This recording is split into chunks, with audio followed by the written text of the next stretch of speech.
Shalom saudaraku sekalian, kita bersyukur kalau kita kembali bisa ada di hadapan Tuhan bersama-sama dan kita akan mendengarkan firman Tuhan pada hari ini. Nah saudaraku sekalian, sebagai orang Kristen kita bersyukur ya untuk hidup sebagai seorang pemenang yang telah diberikan oleh Tuhan Yesus kepada kita. Nah saudaraku sekalian, saya percaya bahwa kita semua bisa ya merasakan dan menemukan kenyataan ini di dalam kehidupan kita. Yaitu sejak kita percaya kepada Tuhan Yesus sampai hari ini, kita bisa melihat bahwa kehidupan kita itu hari lepas hari itu terus berubah dan terus berubah. Ya, kita akan melihat bahwa hidup kita ternyata semakin hari itu semakin baik dan semakin benar. Amin saudaraku sekalian. Ya, di dalam perjalanan hidup kita sebagai orang Kristen, ya sebagai anak Tuhan, kita tahu bahwa kehidupan kita itu tidak terlepas dari penilaian orang-orang yang berada di sekitar hidup kita. Mereka menilai kita melalui apa yang mereka lihat dari hidup kita. Jadi apa yang kita hasilkan di dalam hidup kita itu merupakan hal yang sangat penting. Karena itulah gambaran diri kita yang sebagai orang Kristen di hadapan mereka. Nah, salah satu tanda nyata dari hidup kita sebagai seorang pemenang adalah buah-buah kehidupan yang kita hasilkan setiap hari ya. Dan saudaraku sekalian, hari ini tema khotbah saya adalah menjadi pemenang yang terus ya berbuah dan menuai. Mari kita akan buka satu bagian firman Tuhan, kita akan baca dari Filipi pasal yang pertama. Ya, ayat 22 bagian A. Ya, Filipi 1:22 bagian A. Firman Tuhan berbunyi seperti ini, tetapi jika aku harus hidup di dunia ini, itu berarti bagiku bekerja memberi buah. Lalu kita buka satu lagi, Yohanes pasal 15 ayat ke-16. Injil Yohanes pasal ke-15 ayat 16. Bukan kamu yang memilih aku, tetapi akulah yang memilih kamu. Dan aku telah menetapkan kamu supaya kamu pergi dan menghasilkan buah dan buahmu itu tetap. Supaya apa yang kamu minta kepada Bapa dalam namaku diberikannya kepadamu. Nah, dari firman Tuhan yang kita baca ya sudah jelas bahwa kita mempunyai tanggung jawab yang tidak boleh kita lalaikan atau kita lupakan begitu saja. Ya, tanggung jawab kita adalah berbuah atau memberi buah atau menghasilkan buah ya selama kita hidup di dunia ini. Ya. Nah, dari firman Tuhan yang kita baca tadi, ya firman Tuhan itu juga menyatakan dengan jelas tujuan Tuhan itu memilih kita. Yaitu agar kita menghasilkan buah dan buah kita itu tetap. Nah saudaraku sekalian, sebagai orang Kristen kita tahu bahwa ya ada banyak buah-buah kehidupan yang harus kita hasilkan. Mungkin itu bisa mulai dari buah pertobatan, ya, yaitu ini ada sebuah dasar kita memulai kehidupan baru kita atau memulai hidup baru. Kemudian buah iman. Ini merupakan ya hasil dari kita melakukan firman Tuhan. Lalu buah Roh Kudus ya kita tahu bahwa ya ada 9 buah Roh Kudus ya. Ini merupakan sebuah pembentukan karakter. Lalu buah pengudusan ini adalah ya pengampunan dosa ya, yang membuat kita untuk bisa hidup tidak di bawah ikatan dosa lagi. Dan juga mungkin ada buah hidup berkelimpahan, yaitu ya sebuah kehidupan yang diberkati oleh Tuhan ya, dan buah lainnya. Nah saudaraku sekalian, oleh sebab itu kita harus menyadari bahwa di dalam kehidupan kita setiap hari, nah buah-buah ini harus terlihat. Ya harus terlihat dan harus bisa dirasakan oleh orang-orang di sekitar kita. Karena melalui buah kehidupan kita, ya orang-orang bisa mengenal Tuhan kita. Melalui buah-buah kehidupan kita, orang bisa percaya kepada Tuhan Yesus. Ya melalui buah-buah kehidupan kita, orang akan tahu bahwa Tuhan yang kita percaya adalah Tuhan yang hidup, Tuhan yang benar, Tuhan yang kudus. Amin saudaraku, oleh sebab itu ingat kita harus ya memperhatikan buah-buah kehidupan. Apakah hari ini di dalam kehidupan kita ya kita telah menghasilkan buah kehidupan ya, atau tidak dan belum menghasilkan buah kehidupan. Nah, saudaraku sekalian, ketika kita berbicara mengenai buah, saudaraku sekalian, di atas saya telah menyampaikan tentang ya buah-buah yang harus kita hasilkan di dalam kehidupan kita dan banyak lagi. Tetapi saya mengajak saudara untuk melihat hal yang sangat penting, hal yang harus kita perhatikan mengenai menghasilkan buah serta buah apa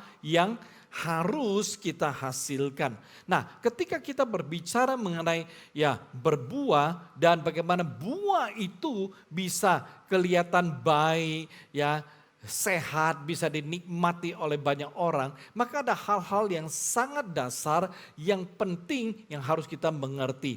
Nah, saudaraku sekalian, yang pertama ketika kita berbicara mengenai buah, ketika kita berbicara mengenai berbuah, maka yang sangat penting yang harus kita perhatikan adalah benih, ya. Itu yang pertama, benih. Nah, kita buka firman Tuhan terlebih dahulu di dalam 2 Korintus 9 ayat ke-10. 2 Korintus pasal 9 ayat ke-10. Firman Tuhan berbunyi, ia yang menyediakan benih bagi penabur dan roti untuk dimakan. Ia juga yang akan menyediakan benih bagi kamu dan melipat gandakannya dan menumbuhkan buah-buah kebenaranmu. Satu lagi, Yohanes 12 ayat 24, ya. Yohanes 12 pas ayat ke-24, ya. Injil Yohanes pasal 12 ayat ke-24. Aku berkata kepadamu, sesungguhnya jikalau biji gandum tidak jatuh ke dalam tanah dan mati, ia tetap satu biji saja. Tetapi jika ia mati, ia akan menghasilkan banyak buah. Benih. Apa yang dimaksud dengan benih? Sederhana sekali definisi dari benih. Benih itu adalah bibit yang akan ditanam. Ya, jadi benih itu adalah bibit yang akan ditanam. Nah, saudaraku sekalian, perhatikan, tanpa benih tidak pernah akan ada buah. Amin, saudaraku, saya percaya Anda setuju dengan saya. Tanpa benih ya tidak akan ada buah. Tetapi yang menjadi persoalan adalah banyak sekali orang hanya berfokus pada buah tanpa menyadari bahwa benih atau bibit itu merupakan asal muasal dari buah. Jadi untuk ada buah maka harus ada benih atau bibit yang ditaburkan. Nah, saudaraku sekalian, jika kita ingin bibit yang kita tabur itu menghasilkan buah yang banyak, bibit itu harus mati. Artinya bibit itu harus ditanam di dalam tanah. Nah, saudaraku sekalian, bibit itu bukan untuk disimpan atau dijadikan pajangan atau hiasan, ya. Karena dengan demikian bibit tersebut akan kehilangan potensi dan kekuatannya. Ya, kadang-kadang saudaraku sekalian, ya mungkin ada di antara Anda pernah pergi ke kafe, ya, atau ke restoran, Anda makan, ya kadang-kadang ya di restoran atau kafe tertentu ya kita pernah melihat ada bibit-bibit, ya bibit-bibit yang ditaruh sebagai ya hiasan pajangan, ya dibentuk sedemikian rupa, ya itu dipajang. Nah, saudaraku sekalian, kalau kita berbicara tentang ya buah, maka benih atau bibit yang kita miliki itu tidak boleh disimpan atau dipajang, tapi harus ditanam, ya. Nah, saudaraku sekalian, untuk mendapatkan buah yang baik secara kualitas maupun kuantitas, maka kita harus memilih bibit yang baik, ya. Kita tidak bisa sembarangan memilih bibit, ya, untuk ditanam karena hasilnya itu tidak akan maksimal, ya. Hasilnya itu akan sangat berbeda dengan apa yang kita harapkan kalau kita sembarangan memilih bibit. Nah, jadi saudaraku sekalian, kalau kita mengharapkan buah yang dihasilkan itu ya baik, besar, maka kita harus memilih bibit yang unggul, bibit yang sehat dan bibit yang hidup. Nah, saudaraku sekalian, kita tahu bahwa negara kita Indonesia itu merupakan negara agraris, ya, di mana sektor pertanian itu memegang peranan penting, ya, memegang peranan penting dari perekonomian secara nasional. Dan saudaraku sekalian, kita melihat bahwa ketika para petani ya itu bercocok tanam, ada proses yang sangat penting yang biasa mereka lakukan. Itu ada proses pemilihan bibit. Biasanya para petani akan memakai bibit-bibit, menanam bibit-bibit yang unggul, ya, yang terbaik, ya. Nah, saudaraku sekalian, kita melihat ini ada kecenderungan yang wajar, kecenderungan yang nyata dari apa yang dilakukan oleh para petani. Kenapa? Ya kalau mereka salah memilih bibit, mereka akan rugi. Kenapa? Karena buah yang dihasilkan itu mungkin bisa jelek, bisa rusak, atau bahkan karena salah pilih bibit, ya bibitnya rusak, maka apa yang dia tabur, apa yang dia tanam itu tidak tumbuh sama sekali. Jadi mereka akan rugi, ya waktu dan tenaga mereka akan terbuang sia-sia. Karena mereka tidak mendapatkan hasil yang mereka harapkan. Nah saudaraku sekalian, setelah proses pemilihan bibit, ya langkah penting berikutnya yaitu ditanam. Ya, kita tahu bahwa sebuah bibit yang unggul, sehat, hidup, ketika ditanam maka akan ada jaminan pertumbuhan dan jaminan pelipat gandaan terjadi. Jadi saudaraku sekalian, akan ada buah yang dihasilkan.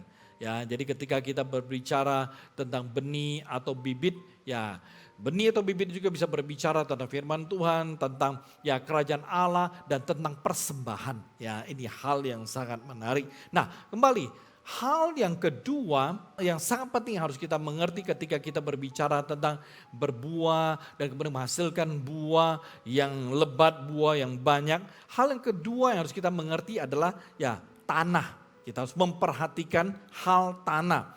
Yeremia 17 ayat 8, firman Tuhan berbunyi seperti ini. Ia akan seperti pohon yang ditanam di tepi air, yang merambatkan akar-akarnya ke tepi batang air, dan yang tidak mengalami datangnya panas terik, yang daunnya tetap hijau, yang tidak khawatir dalam tahun kering, dan yang tidak berhenti menghasilkan buah. Rekor dunia untuk labu terbesar adalah 1190,68 kilogram. Labu ini ditanam oleh Matthias Willem Mijns dari Belgia. Apabila Anda ya, orang menyukai pertanian, dunia pertanian, mungkin Anda pernah mendengar tentang benih, ya, benih biji labu premium, ya, varietas raksasa yang disebut dengan Deals Atlantic Giant.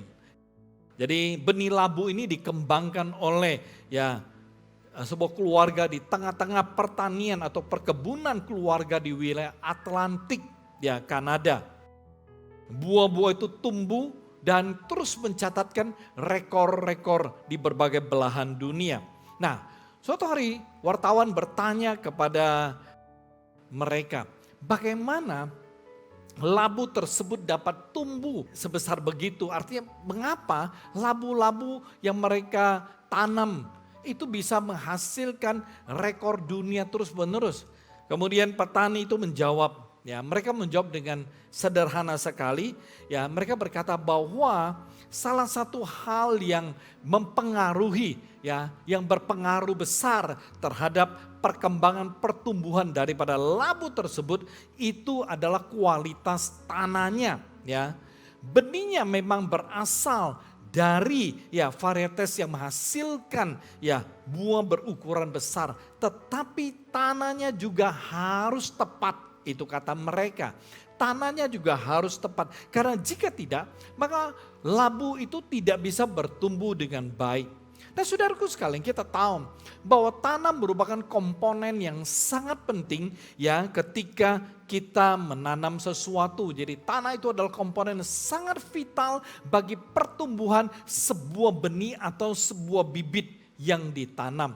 Nah saudaraku sekalian, sebagus apapun ya bibit atau benih yang ditanam, ya, tetapi apabila tanahnya itu tidak tepat, tanahnya itu tidak baik, tanahnya itu tidak subur, maka benih atau bibit tersebut itu tidak bisa bertumbuh dengan maksimal, ya. Jadi saudaraku sekalian, ini hal yang sangat penting untuk kita perhatikan. Nah, ketika kita berbicara ya tentang bibit atau benih di dalam kehidupan kita sebagai orang Kristen, maka bibit atau benih ini berbicara tentang hati kita. Saudaraku sekalian, jikalau kita mempunyai benih atau bibit yang baik dan unggul, maka kita juga harus mempersiapkan tanah yang baik. Agar ya buah yang dihasilkan dari benih yang kita tanam itu bisa baik, bisa besar, dan bisa luar biasa. Nah, ketika kita berbicara tentang tanah yang baik, apa yang dimaksud dengan tanah yang baik? Ada beberapa ciri-ciri tanah yang baik yang saya mau sampaikan ya kepada Anda. Ya. Nah, yang pertama, ciri-ciri tanah yang baik dan tepat itu adalah tanah yang sudah dibajak atau tidak keras. Ya, jadi tanah yang telah dibajak dan tidak keras, jadi tanah itu telah menjadi gembur. Ya, nah, kenapa tanah yang tidak keras, ya, tanah yang telah gembur itu adalah tanah yang baik dan tepat. Ya, karena tanah yang keras itu sulit untuk ditanamin apapun.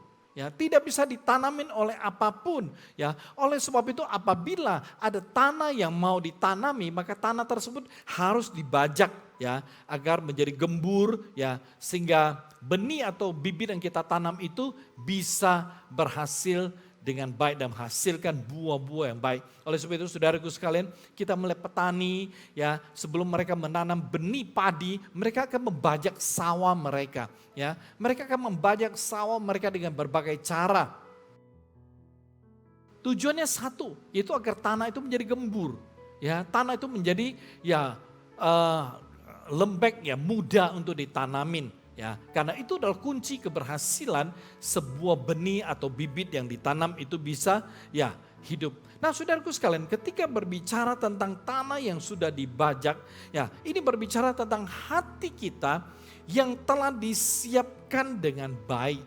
Saudaraku sekalian, ya, hati yang disiapkan dengan baik adalah hati yang bisa bersyukur, ya, atas segala sesuatu yang Tuhan izinkan, ya, yang terjadi di dalam kehidupan kita walau hal tersebut itu tidak baik, ya. Kenapa demikian? Nah, saudaraku sekalian, sebab banyak orang Kristen, ya, mereka tidak siap ketika Tuhan mengizinkan sesuatu yang tidak baik, tidak nyaman, sesuatu yang tidak seperti yang mereka harapkan dan bayangkan itu terjadi di dalam kehidupan mereka. Jadi hati mereka tidak siap. Oleh sebab itu saudaraku sekalian, kita harus mempersiapkan hati kita terlebih dahulu. Kita harus mempersiapkan hati kita sedemikian rupa, yaitu sebuah hati yang senantiasa siap, ya, untuk bersyukur kepada Tuhan atas segala sesuatu yang tidak baik, ya, yang tidak sesuai dengan harapan kita yang kita alami di dalam kehidupan kita, ya.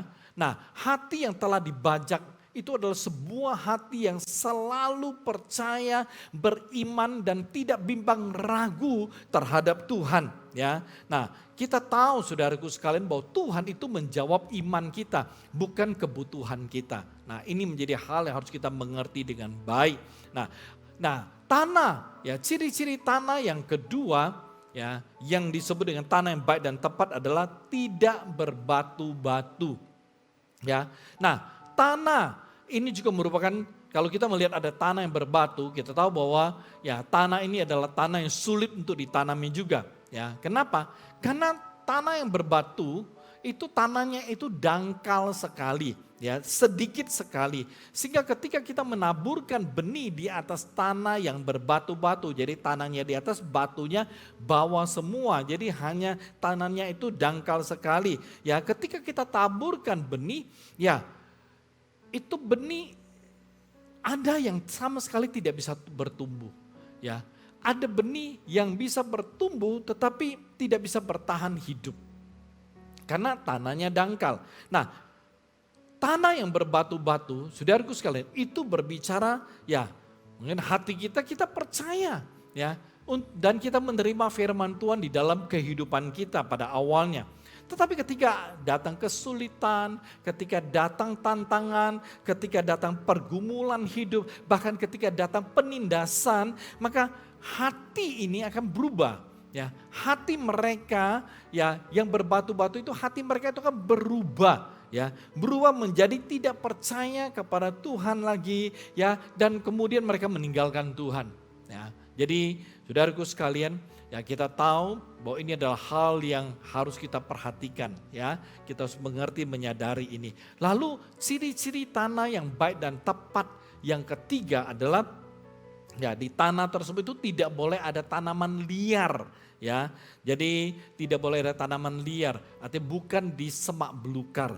Nah, saudaraku sekalian, ketika ya benih atau bibit yang kita tabur itu jatuh di tanah ya di mana banyak sekali ya tanaman liar atau semak belukar, maka benih tersebut itu akan sulit sekali bertumbuh. Ya, sulit sekali bertumbuh dengan baik, sulit sekali bertumbuh dengan sempurna ya, dan lama kelamaan ya bibit atau benih itu kemudian akan mati ya karena tidak bisa bertumbuh dengan baik. Nah, ini berbicara tentang saudaraku sekalian, hati ini yang menyimpan firman Tuhan, betul ya. Ini adalah hati yang menyimpan firman Tuhan, tetapi masalahnya adalah mereka bukan saja menyimpan firman Tuhan ya.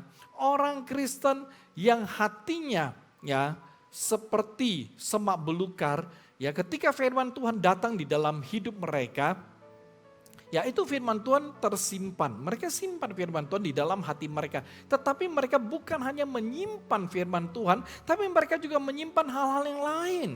Ya, mereka menyimpan kekhawatiran, mereka menyimpan ketakutan, ya, mereka juga menyimpan ya akan perbuatan-perbuatan dosa lainnya. Ya, jadi saudaraku sekalian, oleh sebab itu ketika mereka menyimpan hal ini bersama-sama, ya, maka tipu daya ya setan akan datang, dan ketika tipu daya setan itu akan datang, maka dengan mudah ya mereka itu jatuh. Ya, jadi kita tahu tipu daya setan itu banyak, tetapi yang sering kali ya yang membuat orang-orang percaya itu jatuh adalah tipu daya kekayaan, saudaraku.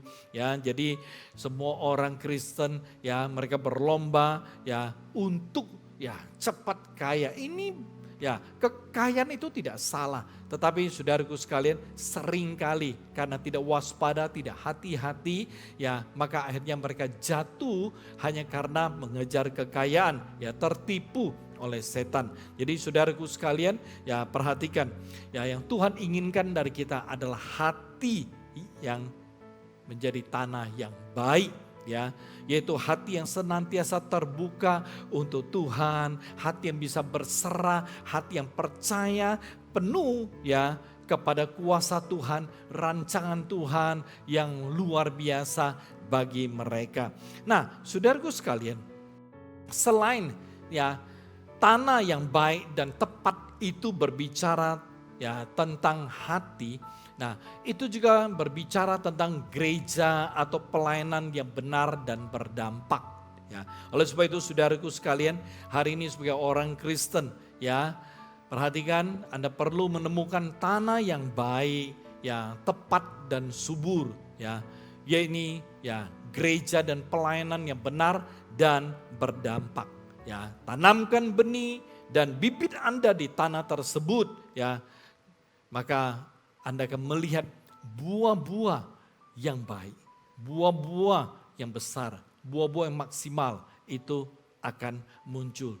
Saudaraku sekalian, ya di mana kita menabur itu penting untuk kita perhatikan karena itu akan mempengaruhi tuaian kita. Oke, di mana kita menabur maka itu akan mempengaruhi kita punya tuaian, akan menentukan tuaian kita. Oke, hal yang ketiga yang harus kita mengerti ya ketika kita berbicara tentang berbuah ya. Yang ketiga adalah menabur ya, harus menabur benih yang banyak ya, harus menabur benih yang banyak. Kejadian 8 ayat 22, Kejadian 8:22 firman Tuhan berkata seperti ini. Selama bumi masih ada, takkan berhenti-henti musim menabur dan menuai, dingin dan panas, kemarau dan hujan, siang dan malam. Nah, kalau kita memperhatikan ayat firman Tuhan ini saudara, ya kita akan mendapati bahwa kehidupan ini tidak terlepas. Ya, kehidupan kita ini tidak terlepas dari hukum tabur dan tuai. Ayat di atas yang kita baca barusan itu menjelaskan mengenai prinsip ya tabur tuai, prinsip menabur dan menuai. Ya, ini sebuah prinsip yang akan terus-menerus berlangsung ya selama bumi masih ada. Jadi dengan kata lain bahwa prinsipnya akan terus berlangsung di dalam kehidupan kita selama kita ada di dalam dunia ini. Ya, nah ini adalah hal yang sangat luar biasa ya, karena kita tahu bahwa pelajaran menabur itu adalah pelajaran yang akan benar-benar membuat hidup kita kuat dan menjadikan hidup kita sebagai seorang pemenang yang luar biasa. Nah, ketika kita berbicara tentang menabur berdasarkan firman Tuhan di atas, ya, maka dikatakan bahwa menabur itu tidak boleh dipengaruhi oleh situasi kondisi, ya.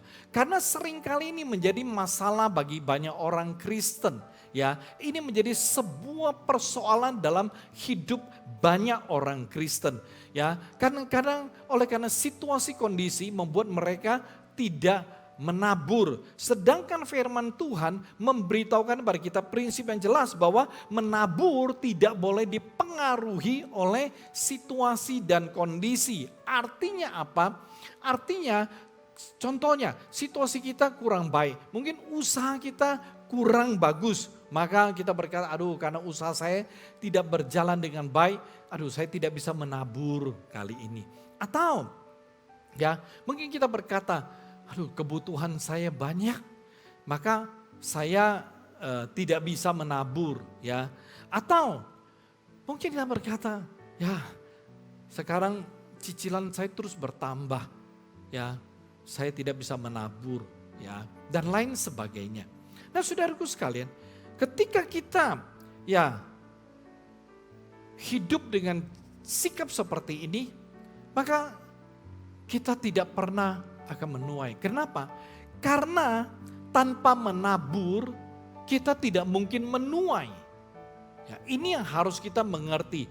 Tanpa menabur kita tidak mungkin menuai. Saudaraku sekalian, seorang petani kalau dia tidak menabur benih di sawah mereka atau di ladang mereka, mereka tidak pernah akan bisa menuai walau musim menuai itu tiba. Ya. Walau musim menuai itu tiba. Nah, saudaraku sekalian, mari ya kita belajar hari ini ya untuk mengelola berkat Tuhan di dalam kehidupan kita. Kalau kita perhatikan di dalam Alkitab mengajarkan salah satu cara kita mengelola berkat yang Tuhan percayakan kepada kita, yang Tuhan titipkan di dalam kehidupan kita adalah dengan menaburkan benih atau bibit. Ya, kita tahu saudaraku sekalian, seorang petani yang telah menuai panen mereka, ya, mereka telah memanen hasil tanaman mereka, buah mereka. Nah, seringkali ya, itu petani pasti akan menyisihkan ya, dia akan menyisihkan ya sedikit benih ya atau bibit yang telah diperolehnya untuk apa? Untuk ditabur kembali ya, untuk ditabur kembali. Jadi saudaraku sekalian, hari ini kita harus mengerti prinsip ini, yaitu kita harus selalu bisa menyisihkan berkat yang telah kita peroleh dari Tuhan untuk kita tabur kembali sebagai persembahan atau dalam bentuk persembahan kepada Tuhan ya. Nah, saudaraku sekalian, kadang-kadang ada kekhawatiran yang dialami ketika kita ingin menabur. Ya, atau kadang-kadang ya saat mau menabur ada banyak orang Kristen ya khawatir. Ya, kenapa khawatir? Ya, karena kita hidup di dalam dunia ini. Dan dunia ini mengajarkan cara apabila kita mau ya melipat gandakan kita punya harta atau kekayaan, maka kita harus menyimpannya. Oke, ini cara dunia. Mengajarkan kalau kita mau melipat gandakan kekayaan atau harta kita, maka kita mesti pinter-pinter, pandai-pandai menyimpannya. Saudaraku sekalian, ini cara yang sangat berbeda yang diajarkan oleh Alkitab. Maksudnya berbeda sekali dengan cara yang Alkitab ajarkan kepada kita. Ya. Nah, kita perlu mengerti ya, bahwa prinsip menabur itu tidak pernah akan membuat kita menjadi miskin, ya tidak pernah akan membuat Anda menjadi kekurangan, saudaraku, ya. Justru sebaliknya. Justru sebaliknya, ya. Karena kalau saudara ingin mengalami ya hidup berkelimpahan, maka awal hidup berkelimpahan itu adalah dengan cara Anda menabur, ya. Jadi saudaraku sekalian, mari sadari, jangan habiskan berkat yang telah Tuhan berikan atau Tuhan percayakan ya kepada Anda begitu saja. Ingat, belajar untuk menyisihkan sebagian yang Anda akan jadikan sebagai benih ya yang akan Anda tabur kembali. Mengapa harus menabur yang banyak? Oke. Mengapa harus menabur yang banyak? Jadi saudaraku sekalian, kita perlu tahu ya. Nah, jawabannya sederhana ya. Kita harus menabur yang banyak agar kita bisa ya menuai terus-menerus di dalam kehidupan kita. Ya, kita bisa menuai sepanjang musim hidup kita. Nah, ini penting sekali. Jadi saudaraku sekalian, saya mau katakan ya, Anda mesti bersyukur apabila hari ini ya Anda berada di gereja di mana Anda tertanam sebagai jemaat ya. Di cabang manapun Anda berada ya. Saudaraku sekalian, ketika gereja di mana Anda ada itu membuka kesempatan bagi Anda untuk menabur ya, mungkin menabur bagi kebutuhan gereja, bagi pelayanan, bagi dana misi, Anda mesti bersyukur. Ya, Anda mesti bersyukur. Kenapa? Karena Anda punya kesempatan untuk banyak menabur. Ya, Anda punya kesempatan untuk banyak menabur, atau ya di gereja Anda hari ini ada banyak ibadah-ibadah yang dilakukan ya, dan ketika banyak ibadah dilakukan Anda bisa banyak memberi persembahan, Anda bisa banyak menabur persembahan Anda perlu bersyukur ya, Anda perlu bersyukur. Saudaraku sekalian, kenapa demikian? Karena pada saat kita menabur, terus menabur ya, maka kita akan selalu menuai. Ketika kita selalu menabur, kita akan selalu menuai, kita akan terus menuai, dan kita tidak putus-putusnya menuai. Nah, ini adalah hal yang sangat penting yang Anda harus mengerti. Ya, Anda bisa melihat bagaimana buah-buah hidup berkelimpahan, ya, buah di mana hidup Anda bisa menjadi berkat, ya, itu bisa terjadi terus-menerus. Jadi saudaraku sekalian, jangan kita ya salah persepsi bahwa ya banyak persembahan, banyak pengeluaran. Ya, itu cara-cara yang salah yang saya sebut tipu daya daripada setan yang berusaha agar kita tidak bisa diberkati, agar kita tidak bisa masuk dalam hidup yang berkelimpahan, ya, agar kita tidak ya bisa hidup dalam kemuliaan berkat Tuhan. Jadi saudaraku sekalian, oleh sebab itu berbahagialah kalau engkau punya banyak kesempatan menabur di dalam berbagai kebutuhan yang di gereja di mana Anda tertanam, di cabang di mana Anda tertanam. Karena ini akan membuat engkau masuk dalam kehidupan terus-menerus menuai. Terus-menerus menuai. Saudaraku sekalian, mungkin ketika diperhadapkan dengan pertanyaan ini, 1 tahun Anda mau menuai sekali, atau 1 tahun Anda mau menuai 6 kali. Saya percaya ya, kita semua pasti akan memilih 1 tahun menuai 6 kali. Ya. Nah, kalau kita ingin mempunyai banyak tuaian, ya, maka kita harus menabur banyak benih. Amin saudaraku. Ya, jadi saya rindu Anda benar-benar mengerti hidup seturut dengan cara Tuhan mengajar kita. Alkitab mengajar kita. Ya, jadi saya ulangi sekali lagi, dunia mengajar kita kalau Anda mau melipat gandakan harta atau kekayaan Anda mesti pintar-pintar berhemat, pintar-pintar menabung, pintar-pintar menyimpan. Tetapi Alkitab mengajarkan kepada kita, kalau Anda ingin melipat gandakan kekayaan Anda mesti banyak menabur. Karena dengan banyak menuai, engkau punya harta, kekayaan, semua yang menjadi milikmu akan bertambah. Ya, karena makin menuai, semakin banyak menuai, Anda akan memperoleh semakin banyak. Hal yang keempat, ya, apabila Anda mau mengerti mengenai berbuah yang banyak, yang menghasilkan buah yang luar biasa. Hal keempat yang harus mengerti adalah harus ada perawatan. Jadi benih yang Anda tanam, benih yang Anda atau bibit yang Anda tabur itu harus dirawat atau dipelihara. Injil Lukas pasal 6 ayat 43 sampai 44. Firman Tuhan itu berkata seperti ini. Karena tidak ada pohon yang baik yang menghasilkan buah yang tidak baik. Dan juga tidak ada pohon yang tidak baik yang menghasilkan buah yang baik. Sebab setiap pohon dikenal pada buahnya. Karena dari semak duri orang tidak memetik buah ara dan dari duri tidak memetik buah anggur. Satu lagi, Lukas pasal ke-13. Injil Lukas 13 ayat ke-8. Jawab orang itu, Tuan, biarkanlah dia tumbuh tahun ini lagi. Aku akan mencangkul tanah sekelilingnya dan memberi pupuk kepadanya. Nah, saudaraku sekalian, kalau kita rindu hidup kita bisa berbuah banyak, maka kita harus merawat benih atau bibit yang kita telah tabur atau kita telah tanam. Kita harus merawatnya dengan baik dan dengan telaten.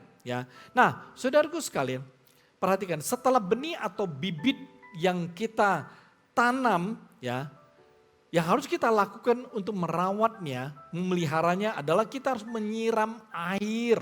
Kita harus mengairi tanaman tersebut dengan rutin, dengan teratur. Kita harus memberikan air yang cukup, istilahnya. Nah, saudaraku sekalian, ketika kita memelihara atau merawat tanaman kita tidak bisa suka-suka. Artinya ketika kita mengairi, kita punya benih atau bibit, kita tidak bisa suka-suka. Oh, hari ini saya kasih air. 3 hari kemudian saya kasih air, baru kasih air lagi. 4 hari kemudian kita kasih air lagi. Lalu 2 hari kemudian kita kasih air lagi. Nah, saudaraku sekalian, kita tidak bisa bolong-bolong ketika kita memberikan air kepada benih atau bibit yang kita tanam. Karena dengan demikian benih atau bibit tersebut itu akan mati.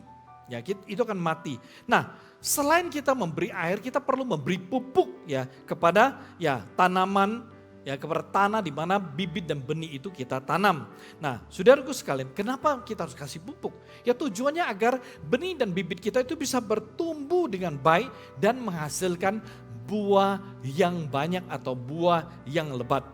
Nah, saudaraku sekalian, oleh sebab itu ketika kita berbicara tentang merawat, memelihara agar benih dan bibit yang kita tabur, nah ini maksudnya bagi kita sebagai orang Kristen adalah mari kita harus bisa mendoakan akan benih atau bibit yang telah kita tabur atau yang telah kita tanam.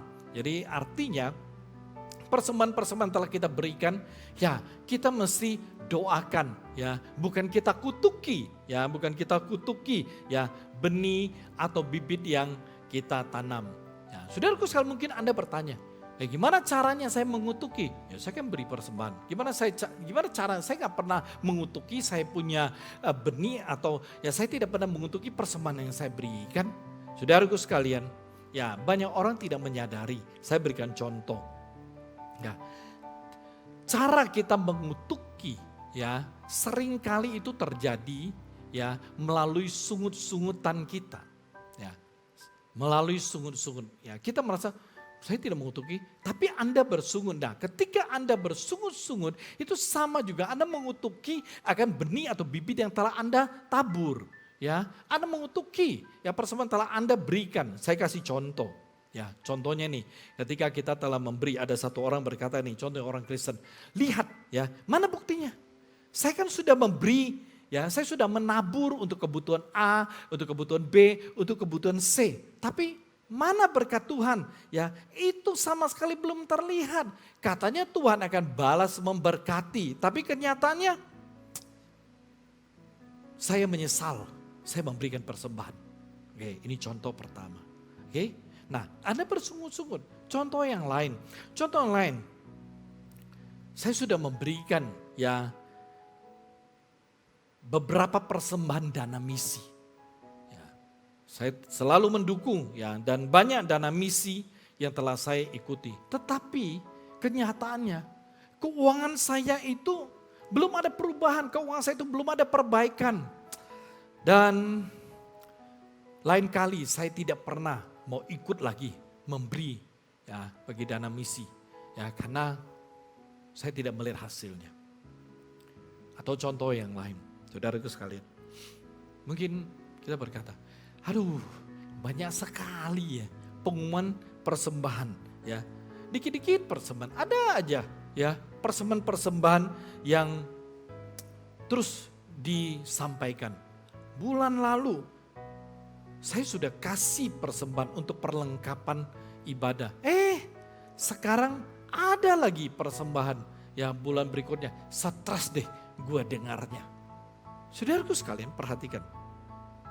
Apabila ya ini adalah sikap Anda terhadap benih atau bibit yang telah Anda tabur.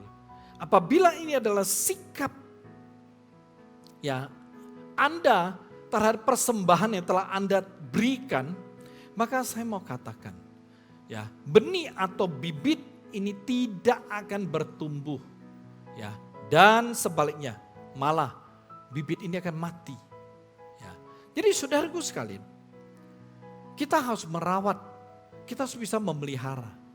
Bagaimana cara kita merawat dan memelihara benih atau bibit yang telah kita tabur dan tanam? Sederhana saudaraku sekalian. Kita merawatnya adalah dengan cara bersyukur. Dengan cara bersyukur. Jadi saudaraku sekalian, ya kita bisa bersyukur seperti ini. Wah puji Tuhan, saya bisa memberi ya untuk kebutuhan A. Ya saya bisa menabur untuk kebutuhan A. Wah puji Tuhan. Atau ya Anda bisa berkata, aduh saya bersyukur deh saya bisa mendukung kebutuhan B. Ya. Atau Anda berkata, aduh terima kasih Tuhan aku punya kesempatan untuk ya menabur lagi. Aduh Tuhan aku bersyukur saya dikasih kesempatan untuk memberi persembahan. Ya, atau Anda berkata, aku puji Tuhan.